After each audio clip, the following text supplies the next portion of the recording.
Tawagin si engineer. Sabi na, tinawag, engineer, may problema ito. Ginanyan niya ako.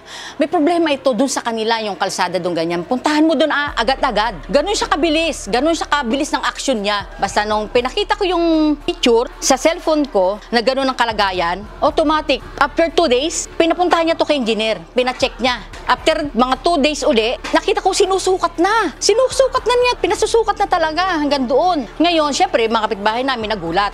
Yan, isa pa yan. Nakipagpustahan pa ha. Ang sabi, matatapos daw ang eleksyon, hindi maumpisahan. Tignan mo, hindi magagawa. Pinagtatawanan ako.